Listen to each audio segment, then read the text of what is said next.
ஒரு குளத்துல 3 மீன் வாழ்ந்துட்டு இருந்துச்சு. ஒரு மீன் எப்படி கேரக்டர்னா விதியை நம்புற ஒரு மீன். இன்னொரு மீன் என்னன்னா நல்ல புத்திசாலியான மீன், சூழ்நிலைக்கு ஏற்ற மாதிரி முடிவெடுக்கிற ஒரு மீன். மூணாவது மீன் வந்துட்டு முடிவெடுக்கிறதுல கொஞ்சம் காலம் தாழ்த்தும், முடிவு வந்து சீக்கிரமா எடுக்காது. அப்படி 3 மீன்கள் வந்து ஒரு குளத்துல வாழ்ந்துட்டு இருக்குது.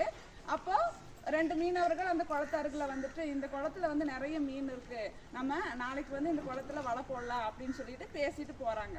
அப்ப விதியை நம்புற மீன் வந்துட்டு என்ன அதை கேட்டுட்டு இவங்க நண்பர்கள்ட்ட வந்து சொல்லுது, இந்த மாதிரி நம்மளை பிடிக்கிறதுக்கு பிளான் பண்ணியிருக்காங்க, இந்த குளத்தை விட்டு நம்ம போயிடலாம் அப்படின்னு சொல்றான்.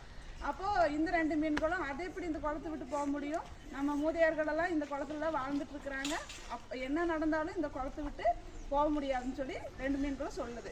அப்போ இந்த விதியை நம்புற மீன் என்னாச்சு, ஐயோ நான் போகிறேன், நான் என்னோட உயிரிழக்க நான் இல்லை இப்படி தான் நடக்கணும்னு விதி இருக்குது போல இருக்குது, நான் அந்த குளத்தை விட்டு போகிறேன்னு சொல்லி அந்த மீன் அந்த குளத்தை விட்டு போயிடுது. இந்த 2 மீன்களும் அந்த இடத்துல இருக்குது. காலையில் பார்த்தா மீனவன் வந்து வலையெடுத்து அந்த குளத்துல போடுறாரு. போகும்போது அந்த கொஞ்சம் புத்திசாலித்தனமாக இருக்கிற மீன் வந்து நம்மளை பிடிச்சிருவாங்க போல இருக்குது, நம்ம இந்த இடத்த விட்டு எஸ்கேப் ஆயிடலான்னு சொல்லிட்டு அந்த இடத்த விட்டு தப்பிச்சு போயிடுது. ஆனால் முடிவெடுக்க அந்த நிமிஷத்துல முடிவெடுக்காத மீன் வந்து என்ன ஆகுதுன்னா வலையில மாட்டிக்குது, அது இறந்தும் போயிடுது.